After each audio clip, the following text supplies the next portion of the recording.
ইমানদারদের এক নম্বর গুণ থাকবে, তারা আল্লাহকে না দেখে বিশ্বাস করবে।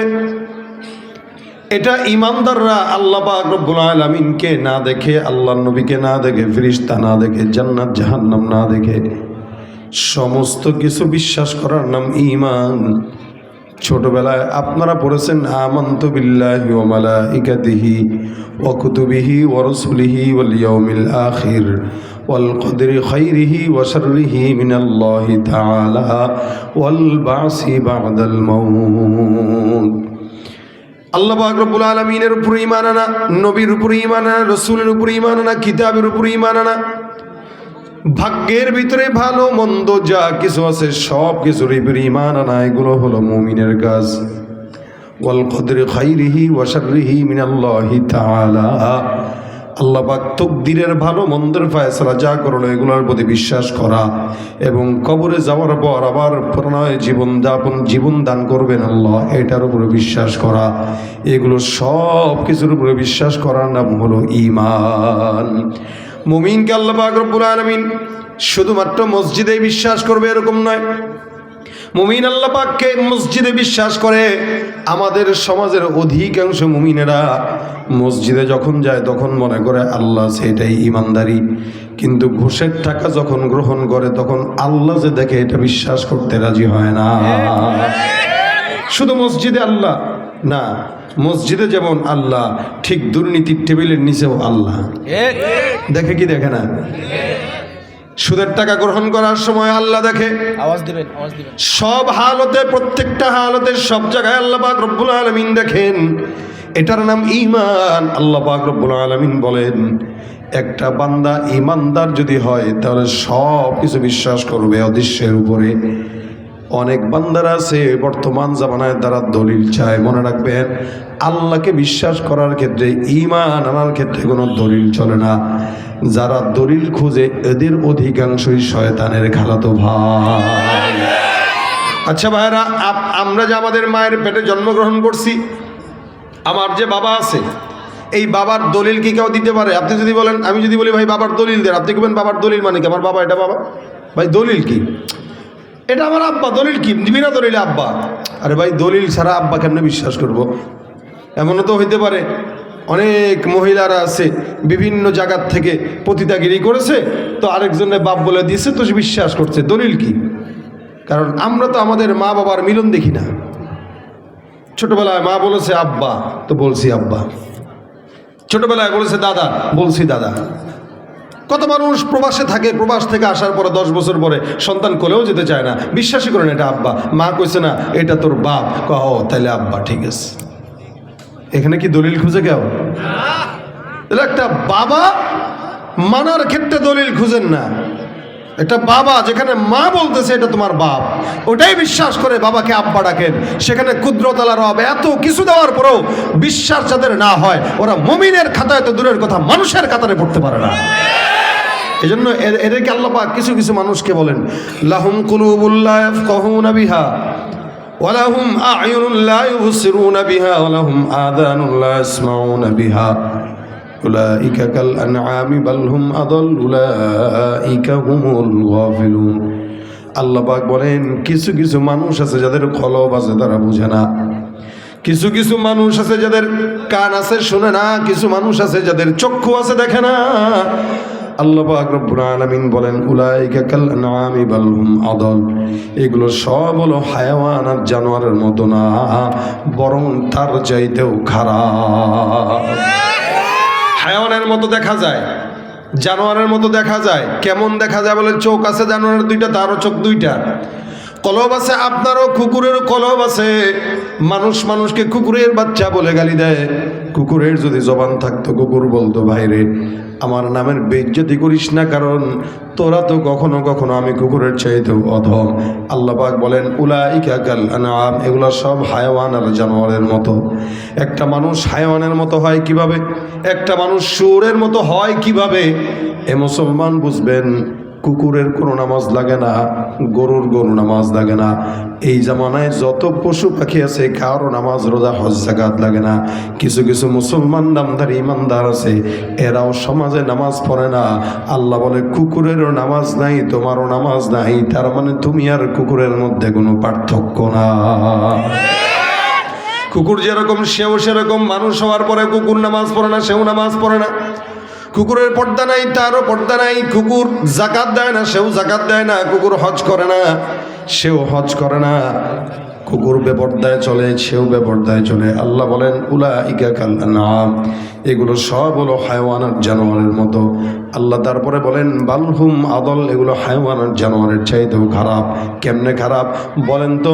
এলাকায় যত অন্যায় অবিচার আছে এগুলো সব কি কুকুর করে নাকি মানুষ করে? যত বলেন সুদ বলেন, ঘুষ বলেন, দুর্নীতি বলেন, চুরি বলেন, সন্ত্রাসী বলেন, জেনা ব্যভিচার বলেন, যত অন্যায় অবিচার আছে সব করে ইনসান। বুঝেও করে, না বুঝেও করে। আল্লাহ পাক রব্বুল আলামিন বলেন একটা কুকুর কোনোদিন মানুষের জায়গা চুরি করে না, একটা কুকুর কোনোদিন দুর্নীতি করে না, কাউকে গুলি ঠেকায় চাঁদাবাজি করে না, ডাকাতি করে না। আল্লাহ বলেন যেই কাজটা কুকুর করে না, হায়ওয়ান করে না, জানোয়ার করে না, ওই কাজ তুমি মুসলমান হয়ে করার কারণে তুমি হায়ওয়ানের চাইতেও নিকৃষ্ট, ঠিক কিনা? তুমি নবীর উম্মত দাবি করো, সুন্নাহ মানো না, নবীর অপমানে তোমার হৃদয় কাঁদে না। তুমি নবীর উম্মত দাবি করো, সুন্নাহ মানো না, নবীর অপমানে তোমার হৃদয় কাঁদে না। তুমি বিজাতীয় সংস্কৃতিতে সপেছ পরাণ, তুমি বিজাতীয় সংস্কৃতিতে সপেছ পরাণ। তুমি কেমন মুসলমান, তুমি কেমন মুসলমান, ঠিক না? সুদের টাকায় প্রাসাদ গড়ো, ঘোষ ছাড়ো না, দিন দুঃখী না খেয়ে মরে খবর রাখো না। ঘুষ খেয়ে অবিচার করো সাজিয়া প্রধান, তুমি ঘুষ খেয়ে অবিচার করো সাজিয়া প্রধান। তুমি কেমন মুসলমান, তুমি কেমন মুসলমান? মুসলমান দাবি করে এমন কোনো অন্যায় নাই যেটা করে না। মুসলমান দাবি করে এমন কোন গুনাহ নাই যেটা করে না। আল্লাহ পাক রব্বুল আলামিন এই কারণে বলেন ইয়া আইয়ুহাল্লাযীনা আমানু আমিনু, এ মুমিনের দল তোমরা ঈমানদার হও। আল্লাহ নবী সাল্লাল্লাহু আলাইহি সাল্লাম অন্য হাদিসের মধ্যে বর্ণনা করেন জাদ্দিদু ঈমানাকুম। আমার আল্লাহ পাক মুমিনদেরকে এক বাক্যে ডাক দিয়া বলেন, আল্লাহ নবী বলেন জাদ্দিদু ঈমানাকুম, তোমরা তোমাদের ঈমানকে নবায়ন করো। ঈমানকে নবায়ন করার কথা নবী সাল্লাল্লাহু আলাইহি সাল্লাম কেন বললেন? কারণ সমাজের মানুষ ইমানদার হওয়ার পরও চোখ দিয়া গুনাহ করে, হাত দিয়া অন্যায় করে, অন্তর দিয়া জেনা করে, গুনাহ করে, খারাপ চিন্তা করে। এরকম অসংখ্য অন্যায় করার কারণে নবী সাল্লাল্লাহু আলাইহি সাল্লাম বলেন কোন মুমিন যদি অন্যায় করে গুনাহের মধ্যে লিপ্ত হয়, ওই সময়টা আল্লাহ পাক তার কলব থেকে ঈমানের নূরটাকে উপরে উঠায় নেন। বান্দা যতক্ষণ পর্যন্ত গুনাহ করে ততক্ষণ বান্দার কলবে ঈমান থাকে না। আর বান্দা যখন গুনাহ ছেড়ে দেয় তখন আল্লাহ তার ঈমানকে আবার তার কলবের ভিতরে ঢুকায় দেয়। নবী সাল্লাল্লাহু আলাইহি সাল্লাম বলেন সুতরাং কোন ঈমানদার মুমিন যখন গুনাহ করে, স্বেচ্ছায় করুক অস্বেচ্ছায় করুক, গুনাহ করার হালতে ওই ঈমানদার বান্দার কলবের মধ্যে ঈমান থাকে না। আল্লাহ পাক বান্দার কলব থেকে ঈমানটাকে দূরে সরায় দেয়। নবী সাল্লাল্লাহু আলাইহি ওয়াসাল্লাম বলেন এই কারণে আমি আল্লাহর নবী বললাম জাদ্দিদু ঈমানাকুম, ঈমানটা গুনাহের কারণে যখন নষ্ট হয় তখন তোমরা ঈমানকে নবায়ন করো। বলে ঈমান নবায়ন কেমনে করবা? বলে বেশি বেশি বলো লা ইলাহা ইল্লাল্লাহ মুহাম্মাদুর রাসূলুল্লাহ। কালেমা পাঠ করার নাম ঈমানকে নবায়ন করা। সাহাবা আজমাইন কখনো কখনো ঈমান নবায়ন করতেন, মাঝে মাঝে প্রতিদিন প্রতিবেলায়। অনেক মুফাসসিরিন ইকরাম বলেন ঈমানকে নবায়ন করার অন্যতম উপায় হলো 5 ওয়াক্ত আযান আমাদের সমাজের মধ্যে যখন দেওয়া হয়। এই 5 ওয়াক্ত আযানের শব্দ যখন কানের মধ্যে ভেসে আসে, এক একটা আযানের শব্দের জবাব যদি কোনো মুমিন দেয়, আল্লাহ পাক রব্বুল আলামিন ওই বান্দারে প্রতিদিন 5 বার ঈমানকে নবায়ন করায় দিবে। ফজরের সময় একবার আজানের জবাব দিবেন, জোহরে আবার দিবেন, আসরে আবার দিবেন, মাগরিবে আবার দিবেন, এশা আবার দিবেন। দৈনন্দিন 5 বার যদি কেউ ঈমান নবায়ন করে, ওই বান্দার ইনশাআল্লাহ গুনাহ হওয়ার কথা না। এই জন্য ঈমান নবায়ন করার কথা আল্লাহ বলেছেন, নবী বলেছেন, ইয়া আইয়ুহাল্লাযীনা আমানু আমিনু, হে মুমিনের দল, ঈমানদার হও। আল্লাহ পাক রব্বুল আলামিন বান্দাকে বারবার মুমিন হওয়ার আদেশ দিলেন। এখন আসেন, ঈমানটা 3টা শর্তের নাম। যারা নিজেকে মুমিন দাবি করে আবার গুনাহ করে, অন্যায় করে, বিচার করে, তারা মুমিন না। ঈমানের 3টা গুণ। 1 নম্বর তাসদীকু বিল জিনান, অন্তর দিয়া বিশ্বাস করবে। আল্লাহ কয়জন? একজন। এটা অন্তর দিয়া বিশ্বাস করা। শুধু আল্লাহ যে একজন এটা অন্তর দিয়া বিশ্বাস করবে এরকম না। জান্নাত জাহান্নাম, আল্লাহর নবী, রাসূল, ফেরেশতা কুল সব কিছু বিশ্বাস করবে। আল্লাহ যে মসজিদে আছে বিশ্বাস করবে, আল্লাহ যে আবার অন্য জায়গায় আছে সেটাও বিশ্বাস করবে। নামাজের সময় যেরকম মনে করবে আল্লাহ আছে, অন্যায় করার সময় বিশ্বাস করবে আল্লাহ আছে। এই জমিনটা আল্লাহর, এটা যেমন বিশ্বাস করবে, এই জমিনের ভিতরেও বিধান চলবে আল্লাহর, এটাও তেমন বিশ্বাস করা লাগবে। এগুলো সব কিছু বিশ্বাস করার নাম ঈমান। তাসদীকু বিল জিনান, অন্তর দিয়ে বিশ্বাস করা, অন্তর দিয়ে সত্যবাদিতার স্বীকারোক্তি দেওয়া, বিশ্বাস করা আল্লাহ এক। এই জমিন আর আসমানের ভিতরে সব কিছু একজনই নাড়াচাড়া করেন। আল্লাহ পাক বলেন, লাউ কানা ফীহিমা আলিহাতুন ইল্লাল্লাহু লাফাসাদাতা, আসমানের নিচে জমিনের উপরে আল্লাহ ছাড়া অন্য কোন রব যদি থাকতো, এই আসমান আর জমিন ধ্বংস হয়ে যেত। এই জন্য 1 নম্বর তাসদীক বিল জিনান, ঈমানের গুণ হলো অন্তর দিয়া বিশ্বাস রাখবে। 2 নম্বর জবান দিয়া স্বীকার করবে। ইকরার বিল লিসান, ইকরার বিল লিসান মানে লা ইলাহা ইল্লাল্লাহ মুহাম্মাদুর রাসূলুল্লাহ। অন্তর দিয়ে বিশ্বাস করার পাশাপাশি জবান দিয়ে স্বীকার করবে। জবানের স্বীকারোক্তির অনেক দাম। কোনো মুমিন জবান দিয়া যত এলোমেলো চিন্তা করুক না কেন, যতক্ষণ মুখ দিয়া বলবে না ততক্ষণ তার গুনাহ লেখা হবে না। আপনার মাথায়, আপনার দেমাগে অনেক চিন্তা আসতে পারে যে এই সেই, আল্লাহ এই দুনিয়ার অবস্থা, মানে বিভিন্ন গুনাহের চিন্তা আসতে পারে। ততক্ষণ পর্যন্ত লেখা হবে না যতক্ষণ কাজ না করবেন অথবা মুখ দিয়া না বলবেন। কয় না, মন্ডয় চাইতেছে গালি দিয়ে ইচ্ছা মতো একটা, তা দেয় না কেন? গুনাহ হবে। মন চাইতেছে, মনের ভিতরে আছে, দেয় না। যতক্ষণ দিবে না ততক্ষণ মন কোটি কোটি বার চাইলেও কোনো সমস্যা নাই, কিন্তু যখন দিয়ে ফেলছে একবার দিলেই শেষ। এই জন্য ইকরার বিল লিসানের দাম আছে অনেক। জবান দিয়ে স্বীকার করা, জবান দিয়ে কি করা? স্বীকার করা। সারা জিন্দগি একটা মেয়েরে চিনেন না, কিন্তু বাবা মা পছন্দ করা করে বলো কবুল, আপনি বললেন খালি এতটুকুন একটা শব্দ কবুল। এই জবানের একটা কবুল স্বীকারোক্তি একটা হারাম সম্পর্ককে হালাল বানায় দিল। আবার 50 বছরের একটা দীর্ঘ সম্পর্ক, এটা হালাল ছিল, খালি জবানের একটা শব্দ স্বীকারোক্তি তালাক, এতটুকু শব্দের মাধ্যমে সারা জিন্দগির জন্য হারাম হয়ে গেল। জবানের স্বীকারোক্তির দাম অনেক। এই জন্য ইকরার বিল লিসানের অনেক দাম। জবান দিয়া স্বীকারোক্তি করা। জবান এটা যখন মানুষের হুঁশ না থাকে তখন সম্মানও থাকে না। এই জন্য আল্লাহ রাসূল বলেন, তুমি তোমার জবান এবং লজ্জাস্থানের গ্যারান্টি দাও, আমি নবী তোমাকে জান্নাতের গ্যারান্টি দিয়ে দিলাম। জবানের অনেক দাম, জবানের অনেক দাম। জবান দিয়া খালি স্বীকারোক্তি দিয়ে দিবেন তো ইসলাম কবুল হয়ে গেছে। সারা জিন্দিগি অন্যায় করছেন, অবিচার করছেন, খালি লাস্ট জীবনে সে বলবেন লা ইলাহা ইল্লাল্লাহ মুহাম্মাদুর রাসূলুল্লাহ, এতটুকুন স্বীকারোক্তির কারণে বাস জান্নাতি হয়ে গেছে। জবান দিয়া না বললে নিয়ত হয় না। আপনি নিয়ত করবেন যে আমি অমুক করবো, নিয়ত করছি, তো বলছেন তো নিয়ত করছেন, কাজ করা লাগে নাই, নিয়তের কারণে সওয়াব লেখা হয়ে গেছে। জবানের অনেক দাম। জবান দিয়া স্বীকার করছেন আল্লাহ এক, জবান দিয়া স্বীকার করছেন নবী এক। এটা হলো ঈমানের 2 নম্বর গুণ, ইকরার বিল লিসান। নবীর চাচা আবু তালেব রাসূলকে এত মহব্বত করতেন, হাজার কোটি কোটি মহব্বত করার পরেও আল্লাহ নবী সাল্লাল্লাহু আলাইহি ওয়াসাল্লাম মওতের সময় আবু তালেবের কানে কানে ডাক দেয়া বলেন, চাচা একটা বারের জন্য আপনি আমাকে জবান দিয়ে খুলে পড়ায় দেন লা ইলাহা ইল্লাল্লাহ, এটা আমার জবান দিয়ে একটু বলে দেন, আপনার জবান দিয়ে বলেন। আবু তালেব বলে, এ মুহাম্মদ, তোমাকে আমি এত বিশ্বাস করি, তবে জবান দিয়া স্বীকার করতে পারবো না। জবান দিয়া যদি স্বীকার করি তাহলে এটা হবে না। যার কারণে আবু তালেব নবীকে সারা জিন্দেগি মোহাব্বত করার পর জবান দিয়ে স্বীকারোক্তি না করার কারণে আল্লাহ পাক তাকে সারা জিন্দেগির জন্য জাহান্নাম দান করে দিয়েছেন। কিন্তু জবান দিয়ে একবার যদি স্বীকারোক্তি করতো, সারা জিন্দেগি কাফের থাকা অবস্থায় আল্লাহ পাক তাকে জান্নাত দিত কি দিত না? স্বীকারোক্তি। এই জন্য জবান দিয়ে স্বীকারোক্তি করা, লা ইলাহা ইল্লাল্লাহ মুহাম্মাদুর রাসূলুল্লাহ।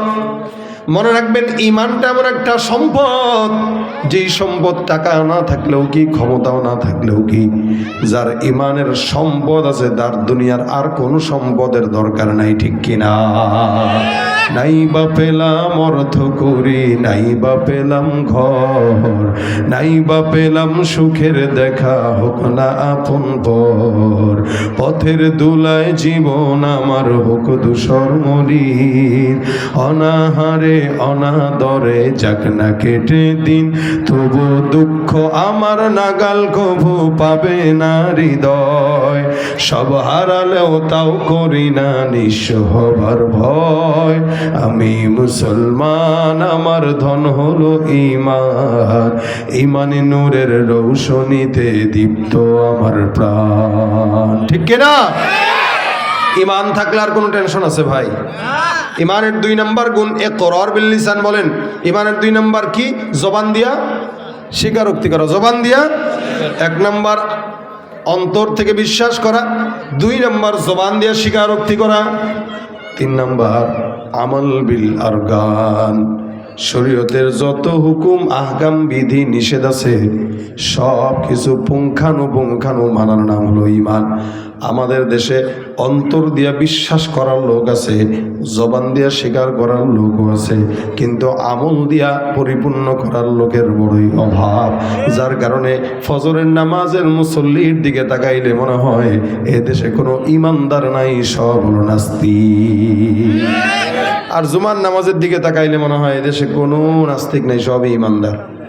কি বলেন, ঠিক না? 5 তলা মসজিদ ভরে যায়, 4 তলা মসজিদ ভরে যায়, কিন্তু ওদিক দিয়ে ফজরের নামাজে 5 জনও খুঁজে পাওয়া যায় না। এই হলো মুসলমানের হালত। এই জন্য ঈমানের 3 নম্বর শর্ত হলো আমল বিল আরকান।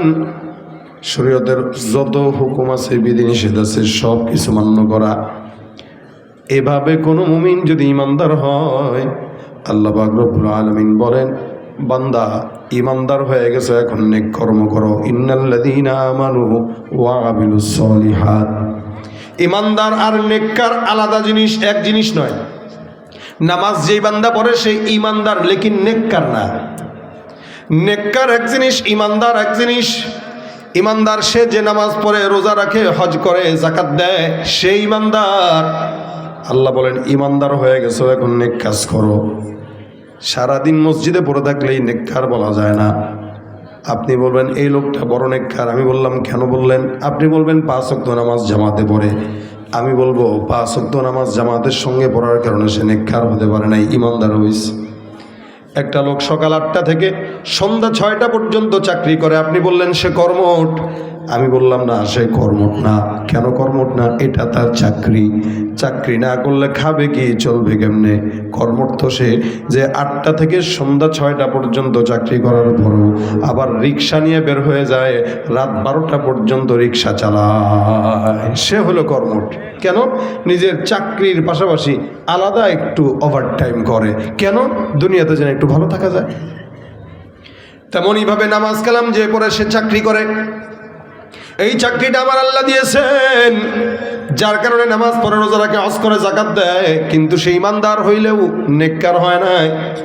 এখন জান্নাতে যদি একটু ভালো থাকতে চায় তাহলে কি করতে হবে? বলে ফজরের নামাজের পর একটু সময় বসে থেকে সূর্য যখন ওঠে তখন ইশরাকের নামাজটা পড়ে ফেলো। আওয়াবিনের নামাজ পড়ো, চাষতের নামাজ আদায় করো, কখনো 2 সাদকা দান করো, কখনো জিকির আজকার করো, কখনো মানুষকে পথ দেখায় দাও, কখনো নেক কর্ম করো। বলে 5 ওয়াক্ত ফরজ বিধানের পর বাড়তি কিছু নেক কাজ করার নাম হলো নেককার।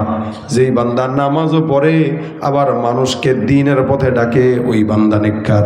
নেক কাজ করার জন্য বেশি সময় দরকার নাই, লক্ষ লক্ষ টাকা খরচ করা দরকার নাই। নবী বলেন কোনো মুমিনের সঙ্গে হেসেও যদি কথা বলে আমার আল্লাহ তার আমল নামায় সদকার সমপরিমাণ সওয়াব লিখে দেন। এটা নেক কাজ, হেসে কথা বলা। আমরা তো হাসি মুখে কথা বলা ভুলেই গেছি। কেউ কথা বললে ভাব ধরা, চোখ মুখ লাল কইরা, নিচের দিকে তাকায়, মোবাইল টিপে টিপে, কত রকম আমাদের কথা। অথচ রাসূল সাল্লাল্লাহু আলাইহি ওয়াসাল্লাম বলেন একটু হাসি দাও। কেউ কারোর সঙ্গে দেখা করে সালাম দিল, হ্যাঁ একটু হাসি দিয়ে দাও, একটা হাসি দিলেই বাশাশাতুল ওয়াজহি সাদাকা। রাসূল বলেন কেউ যদি একটু হাসি মুখেও কারো দিকে তাকায় তা আল্লাহ পাক তার সদকার সওয়াব দান করে দেন। নেক কাজের একটা ঘটনা আপনাদেরকে শোনাই। রাসূল সাল্লাল্লাহু আলাইহি ওয়াসাল্লাম বলেন ছোট্ট ঘটনা, বহু আগের জামানায় এক আল্লাহর বান্দা রাস্তা দিয়ে হেঁটে যায়। সারা জিন্দগি আল্লাহর বান্দা কোনো ইবাদত করে নাই, গুনাহ করছে, আল্লাহকে কোনো দিন ডাকে নাই, সারা জিন্দগি গুনাহ করলো। এই আল্লাহর বান্দা রাস্তা দিয়ে হেঁটে যায়, যেতে যেতে যেতে যেতে হঠাৎ করে তাকায় দেখে মরুভূমিতে একটা কুকুর জিহ্বাটা এই পর্যন্ত বের করে পানির পিপাসায় পড়ে আছে, যেন এক্ষুনি তার মওত হয়ে যাবে। আল্লাহর বান্দা মওত হবে হবে ভাব, যখন নাকি কুকুরটাকে দেখলো এই হালত, আল্লাহর সোয়াবের সন্তুষ্টির আশায় এই বান্দা যে এই কাজটা করছে এরকম নয়। আল্লাহর বান্দা চিন্তা করলো একটা নিকৃষ্ট প্রাণী কুকুর, কুকুরটা পানির পিপাসায় এই জায়গায় কাতরায়, এই কুকুরটাকে একটু পানি পান করানো আমার একটা দায়িত্ব, মানবিক দায়িত্ব। এই মানবিক দায়িত্ব থেকে কুকুরের প্রতি দয়া দেখাইলো। আল্লাহর বান্দা তালাশ করতে করতে করতে করতে একটা কুয়ার মাঝখানে গেল, কুয়ার সামনে গেল, নিজের মোজাটা খুলে কুয়ার ভিতর থেকে পানি উঠায়, নিজে পানি পান করলো, কুকুরকেও পানি পান করানোর জন্য কুয়ার থেকে পানি উঠাইলো। আল্লাহর বান্দা কুকুরের সামনে যায়, কুকুরটাকেও পানি পান করায় দেয়। নবী সাল্লাল্লাহু আলাইহি ওয়াসাল্লাম বলেন আমার আল্লাহ পাক রব্বুল আলামিনের কুদরতের রহমতের সাগরে ঢেউ উঠে যায়। কেন জানো? আল্লাহ বলেন এ পয়গম্বর, এই বান্দাটা একটা সৃষ্টির সেরা জীব নয়, সেরা জীব হয়ে নিকৃষ্ট প্রাণী কুকুরকে পানি পান করানোর জন্য দিনের ভিতরে দয়া লাগলো। আমি আল্লাহ ঘোষণা করলাম, আমি আল্লাহ ওই বান্দাকে দয়া করে মাফ করে জান্নাত লিখে দিলাম। সারা জিন্দেগি কোনো গুনাহ মানে ইবাদত করে নাই, খালি গুনাহ আর গুনাহ, গুনাহ আর গুনাহ, গুনাহ আর গুনাহ। এই গুনাহগারের হালতের ভিতরেও আল্লাহ পাক রব্বুল আলামিনের হাবিব বলেন এই ব্যক্তিটা শুধু কুকুরকে একটু পানি পান করাই দিছে, এতটুকুই, আর কিছু না। এতটুকুনের কারণে রাসূল বলতেছেন সাহাবারা, আল্লাহ বলেন একটা স্বাভাবিক কুকুরকে পানি পান করাইছে, তার মানে তার দিলে দয়া আছে। সে যদি কুকুরকে দয়া করতে পারে, আমি আল্লাহ তার মতো ইনসানকে কেন দয়া করব না? তারে বলে দাও আমি তারে মাফ করে দিলাম, যাও। তাহলে কুকুরকে পানি পান করায়ও মানুষ জান্নাতে যেতে পারে। আবার অনেক সময় নামাজি কালামি হয়েও জান্নাত যেতে পারে না। কেন? বলে যেটা করতেছে বা ইবাদত করে এগুলো সব বান্দাকে দেখানোর জন্য করে, আল্লাহর জন্য না। এই জন্য নবী বলেন আখলিস দীনাকা ইয়াকফিকাল আমালুল কলিল, তুমি তোমার ঈমানকে সহি করো, আল্লাহ পাক রব্বুল আলামিন অল্প আমলের কারণে তোমাকে নাজাতের জন্য বন্দোবস্ত করে দিবেন। সুবহানাল্লাহ। অল্প আমল, বেশি দরকার নেই। রাতকে রাত তাহাজ্জুদের দরকার নাই, রাতকে রাত কোরআন তেলাওয়াতের দরকার নাই, রাতকে রাত জিকিরের দরকার নাই। অল্প আমল করো তো নাজাতের উসিলা হয়ে যাবে। এই জন্য রাস্তা দিয়ে হাঁটতেছেন, কাউকে দেখছেন, একটা সালাম দিয়ে দিবেন, নেক কাজ। কোনো একটা মুরব্বী বয়োজ্যেষ্ঠকে হেঁটে যেতে দেখতেছেন, তো তাকে হাতের ভিতরে একটা মনে করেন 5 কেজি ওজনের বাজারের ব্যাগ আছে, আপনি বলবেন কাকা দেন ব্যাগটা, আমি একটু আলগায় দিই। কই যাবেন? ওই 1 কিলোমিটার দূরে, দেন ব্যাগটা একটু নিয়ে নিজে একটু হেঁটে আরেকজন মুরব্বীর বোঝাটা একটু আগায় দেন। আপনি দুনিয়াতে কারো বোঝা আগায় দিবেন, আল্লাহ পাক আপনাকে জান্নাতে যাওয়ার জন্য গুনাহের বোঝা আল্লাহ নিজে আদায় দিয়া তারপর আপনাকে জান্নাত দিয়ে দিবে। আপনি কারো বোঝা বহন করবেন তো আল্লাহ আপনার বোঝা বহন করে দিবে, শেষ। দুনিয়াতে আপনি হয়তো 5 কেজি ওজনের বোঝা বহন করছেন, আল্লাহ পাক জাহান্নামে আপনার সমস্ত কোটি কোটি গুনাহের বোঝা বহন করে দিয়ে দিবে, কিন্তু আপনাকে তো আগে দিতে হবে। এই জন্য নিয়ত করেন, ওলামা একরাম দেখেন অথবা বয়োজ্যেষ্ঠ দেখেন, যাকেই দেখেন, একটু দেখার পরে হাতে কোনো ব্যাগ দেখলে বা অন্য কোনো কিছু দেখলে বলবেন যে দেন আমার কাছে একটু আগায় দিই, এটা সওয়াব। আল্লাহ নবী বলেন আল কালিমাতু তাইয়্যিবাতু সাদাকা। কোনো মুমিন যদি কোনো মুমিনের সঙ্গে ভালো আচরণ করে, অর্থাৎ ভাই জিজ্ঞাসা করলেন দেখা হয়েছে, ভাই আপনার পরিবার কেমন আছে? আলহামদুলিল্লাহ। কেউ অসুস্থ আছে কিনা? বলে না। সে ব্যবসা বাণিজ্য কেমন চলতেছে এখন? বলে তো আলহামদুলিল্লাহ ভালো আছি। কোনো সমস্যা হলে বললেন টইলেন আমারে, আচ্ছা ঠিক আছে বলবো। এই যে একটুখানি কনভারসেশন, একটু কথোপকথন, এতটুকুনের বরকতে আল্লাহ পাক রব্বুল আলামিনের হাবিব বলেন সদকার সওয়াব মিলে যায়। আল কালিমাতু তাইয়্যিবাতু সাদাকা। নেক কথা বলা, মানুষের সঙ্গে একটু উত্তম কথা বলা, এগুলো সদকার সওয়াব। তাহলে সমাজে আমরা নেক কাজ করি না, আমরা নেক কাজ ছেড়ে দিচ্ছি। কোনো মানুষ অটোতে উঠলেন, দুপুরবেলা আপনার বাসায় নামবেন, আপনি চিন্তা করলেন যে দেখ মুরব্বী মানুষ, জিজ্ঞেস করি খাইছে কি খাইছে না। আপনি যদি জিজ্ঞাসা করেন বাবা খাইছেন, যদি বলে না খাই নাই, তো চলেন আমার বাসায় তো একটু ডাল ভাত কিছু রান্না করা আছে, আপনি সহ একটু বাসার ডাল ভাতটা খাই। একটা রিক্সাওয়ালা, একটা ভ্যান চালক, এরকম একটা মানুষকে যদি আপনি মন থেকে একটু খাবার মেহমানদারি করান, বলেন তো এটা সোয়াব না গুনাহ? এই যে রমজান আসতেছে, সোয়াব কামানোর মাস রমজান। রমজান হচ্ছে বান্দার আমলের গাছ থেকে ফল পেড়ে খাওয়ার মাস। একটা রজব, শাবান, রমজান। আল্লাহুম্মা বারিক লানা ফি রজব ওয়া শাবান ওয়া বাল্লিগনা রমাদান। নবী দোয়া শিখিয়ে দিয়েছেন। আমরা তো নির্বাচনের কারণে রমজানকে কই যে রাখছি আল্লাহ মাবুদ জানে। রমজান যে এবার কি হয় আল্লাহ ছাড়া কেউ জানে না। কিন্তু অন্যান্য বছর কিন্তু এই সময়টা একটা রমজানের আমেজ আমাদের দিলে কাজ করতো। এবার আর রমজানের কথা মনেও নেই পাবলিকের। এখন থেকে চিন্তা করেন রমজান আসতেছে। রজব মাসটা হইল আমলের গাছে চারা লাগানোর মাস, আমলের চারা লাগানোর গাছের মাস। মানে আমলের গাছের চারা লাগাবো রজবে। মুফাসসির ইকরাম বলেন আমলের গাছের চারায় পানি দেব শাবানে, তো এটা একটু একটু বড় হবে। আর যখন বড় হবে রমজান আসবে, তো তখন আমলের ফলগুলো পেড়ে পেড়ে পকেটে ঢুকাবো। অর্থাৎ নফল ইবাদত করবো তো আল্লাহ পাক ফরজের সমপরিমাণ সওয়াব দান করবেন। ফরজ করব তো আল্লাহ পাক 70 থেকে 700 গুণ বৃদ্ধি করে সওয়াব দান করে দিবেন। আমরা রমজান আসতেছে, নিয়ত করব প্রতিদিন নেক কাজ করব। একটা হোক, 2টা হোক, 10টা হোক, 20টা হোক, নেক কাজ করবেন প্রতিদিন। প্রত্যেক দিন একজনকে একটু ইফতারি করাবেন। কি দিয়া? বলে খেজুর দিয়া। কি দিয়ে? একটু বুট দিয়ে। কি দিয়ে? একটু মুড়ি দিয়ে। এখন তো খেজুর, মুড়ি, এরপরে ফল ফলাদির আইটেম 5টা না থাকলে ইফতার কোনো বাসায় দিলে কয় ফকির নি আমার ইফতার দিতে এসে, মনে হয় আমি না খেয়ে আছি। অথচ একটা রোজাদারকে একটু পানি পান করায় ইফতার করাইলেও ওই রোজাদার অবস্থায় যে সোয়াব পাইলো সেম সোয়াব আল্লাহ পাক যে তারা খাওয়াইলো তারা দান করে দিবেন। অর্থাৎ আপনার 2টা রোজার সোয়াব হবে, একটা আপনার আর একটা যারে পান করাইছেন তার। একটু পানি হইলেও তোমরা খেজুর মেহমানদারি করো, এটা খেজুর হইলেও তোমরা খাওয়াও। এটা রাসূল সাল্লাল্লাহু আলাইহি ওয়াসাল্লামের আদেশ। এই জন্য রমজান আসতেছে, একটু বেশি বেশি মানুষকে মেহমানদারি করাবো। রমজান আসতেছে, এটা মাথায় নেব না যে তরমুজ দেওয়া লাগবে, আম দেওয়া লাগবে, কাঁঠাল দেওয়া লাগবে, লিচু দেওয়া লাগবে, ফল ফলাদি দেওয়া লাগবে। না, এটা দরকার নেই। আপনি একটা খেজুর দেন, একটু পানি দেন, একটু বুট দেন, একটু মুড়ি দেন, সুন্নত পালন নিয়তে পাঠান। এখন সে কি মনে করলো এটা তার হিসাব। সে ফকির মনে করলো, সে নিজে ফকির, আপনি না, আপনি সওয়াব কামাইছেন। একটু দুধ খাওয়ান। রাস্তায় যে সমস্ত পথচারীরা হাঁটে, অনেক সময় পথচারীরা রোজা রাখা অবস্থায় দেরিতে পৌঁছে বাসায় তো ইফতার করতে পারে না। আপনি দেখেন এরকম কেউ আছে কিনা, আপনি তার হাতে একটু ইফতার ধরায় দেন। এগুলো নেক কাজ। রাস্তা দিয়ে হাঁটতেছেন, একটা কি বলে কলার সলকা পড়ে আছে। রাসূল বলেন ইমানের 70টার বেশি শাখা আছে। আদনাহা ইমাতাতুল আদা আনিত তরিক। ইমানের 70টার বেশি শাখার ভিতরে সবচেয়ে নিম্ন শাখা হইল রাস্তা থেকে কাটা দূর করে দেওয়া। কলার সলকা পড়ে আছে, এটাকে সরায় দেন। একটু কাটা পড়ে আছে, এটাকে সরায় দেন।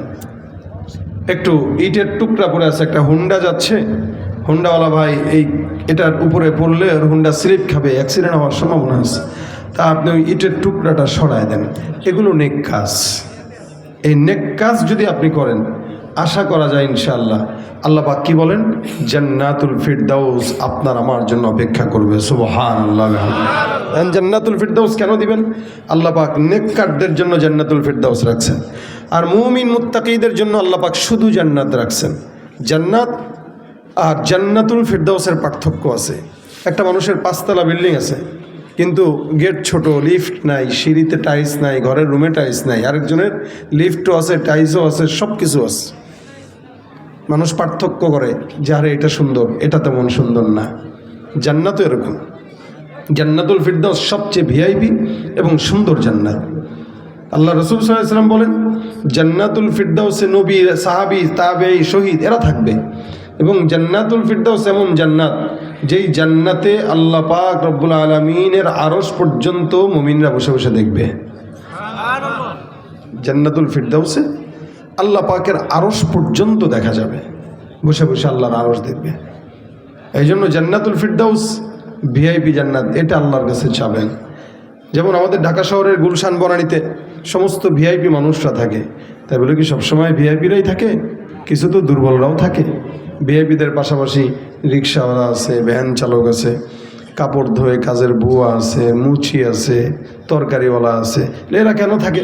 এরা না থাকলে বড় লোকরা খাবার পাবে কই? ঘোরাঘুরি করবে কেমনে? দারোয়ান পাবে কই? তো গরিব ছাড়া বড় লোকের দাম নাই, যতই হেডাম দেখাক আমাদের সাথে। গরিব ছাড়া বড় লোকের কোনো দাম নাই। তো নবী সাল্লাল্লাহু আলাইহি ওয়াসাল্লাম বলেন, এই যে বান্দা জান্নাতুল ফিরদাউস পাবে, ওই জান্নাতুল ফিরদাউসে আল্লাহ পাক নবীদেরকে রাখবেন, শহীদদেরকে রাখবেন, সাহাবা ইকরামদেরকে রাখবেন, তাবেঈদেরকে রাখবেন।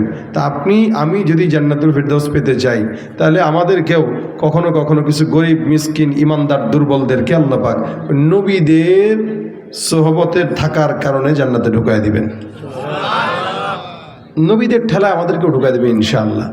এই জন্য আমরা প্রত্যেক দিন কমাস কম নেক কাজ করব। অন্তত 2টা হোক, 3টা হোক, 4টা হোক, যখন সময় হয় প্রত্যেক দিন একটা করে নেক কাজ করেন এবং লিখে রাখবেন যে আজকে আমি অমুক নেক কাজটা করছি। এই নেক কাজটা আপনি তারিখ সহকারে কি করছেন, কেন করছেন, এটা লিখে রাখবেন। তাহলে হবে কি, লিখে রাখার পরে আল্লাহ পাকের কাছে আপনি বলতে পারবেন, যদি কোনো দিন কোনো বিপদে পড়েন, আল্লাহর কাছে বলতে পারবেন, আল্লাহ আমি অমুক দিন একটা নেক কাজ করেছিলাম, ওই নেক কাজের উসিলায় আমার এই বিপদ থেকে তুমি আমার হেফাজত করো। নেক কাজের উসিলা দিয়ে চাইলে আল্লাহ পাক বান্দার বিপদ আপদ দূর করে দেয়। এই জন্য প্রত্যেক দিন কমাস কম 3টা, 4টা, 5টা যতগুলো পারি নেক কর্ম করবো ইনশাআল্লাহ। কথা বলে না? রাজি থাকেন, নিয়ত করেন যে প্রত্যেক দিন একজনের বোঝা আগায় দিব, একজনের জন্য একটু সহজ করব, একজনের সঙ্গে একটু হাসি মুখে কথা বলবো, একজনকে একটু দিনের দাওয়াত দেব, একজনকে একটু নামাজের কথা বলবো। হ্যাঁ, এইভাবে প্রতিদিন যদি নেক কর্ম করতে পারি, আশা করা যায় আমাদের সমস্ত আমল আল্লাহ পাক যদি ঘাটতেও থাকে, ওই ছোট ছোট নেক কাজের বরকতে আল্লাহ পাক আমাদেরকে জান্নাতুল ফিরদাউস দান করবেন ইনশাআল্লাহ। আল্লাহ যেন আমাদেরকে নেক কাজ করার তৌফিক দান করে, বলেন আমিন। আজকের এই মজমায় আমাদের এই আজকের মজমায় যে সমস্ত যুবকরা আয়োজন করেছেন, এই যুবকরা যদি প্রত্যেকটা যুবক যদি নেক কাজ করার নিয়ত করে যে আমরা সমাজে কোনো অন্যায় হোক এটা চাই না, আমরা মাদক সেবন করব না, আমরা কোনো মাদক দ্রব্য এমন যা আছে সিগারেট থেকে শুরু করে কোনো জিনিস আমরা ধরবো না, আমরা এখন থেকে নেক কাজ করব, তাহলে এই এলাকা শান্তির এলাকা হয়ে যাবে। কি বলেন, ঠিক না? আল্লাহ পাক আমাদেরকে এই যুবকদেরকে নেককার হিসেবে কবুল করুক, আমিন। আমি আপনাদের সামনে এই ভাঙা গলায় এই স্বল্প সময় যেই কথাগুলো বললাম, আল্লাহ যেন এগুলো আমাদেরকে বোঝার তৌফিক দান করেন। হযরত চলে আসছেন ইনশাআল্লাহ, হুজুর আপনাদেরকে মন ভরে কথা শোনাবেন, গ্যাপটা পূরণ করবেন ইনশাআল্লাহ। আল্লাহ পাক রব্বুল আলামিন যেন আমাদের এই আজকের মজমাকে বরকতময় করে, বলেন আমিন। আমরা সবাই মিলে লাস্টে একটা নাতে রাসূল গাই, যদিও হুজুর অনুরোধ করছেন, কিন্তু আমি আসলে আমার গাওয়ার মতো অবস্থা নাই, আমি মারাত্মক দুর্বল। যেখানে আমার বিছানায় থাকা দরকার ছিল ওই জায়গায় আমি বাসার থেকে এসে আপনাদের এত দূরে এসে আপনাদেরকে কথা শোনাইতেছি, এটা আমার নিজের উপরে জুলুম, শরীরের উপরে জুলুম। এরপরও আমি অল্প একটু শোনাই দিয়ে যাচ্ছি। ইশকে নবী জিন্দাবাদ, ইশকে নবী জিন্দাবাদ ইশকে নবী, জিন্দাবাদ ইশকে নবী, জিন্দাবাদ। আমার মনের ভুবন জুড়ে উঠলো যখন চাঁদ, তারার মিছিল কোরাস ধরে বলল মোহাম্মদ। ঝিঝির দোলো দুরুদ সুরে নামলো খুশিরত দুপুরে, সেই খুশিতে জাগলো ধরা, চললো ক্ষমার পরম্পরা। মনের আকাশ আলো মনে দূর মদিনার চাঁদ। ইশকে নবী, ইশকে নবী, ইশকে নবী জিন্দাবাদ। ইশকে নবী, ইশকে নবী, ইশকে নবী জিন্দাবাদ। ইশকে নবী জিন্দাবাদ, ইশকে নবী জিন্দাবাদ, ইশকে নবী জিন্দাবাদ, ইশকে নবী জিন্দাবাদ। আসসালামু আলাইকুম ওয়া রাহমাতুল্লাহি ওয়া বারাকাতুহু।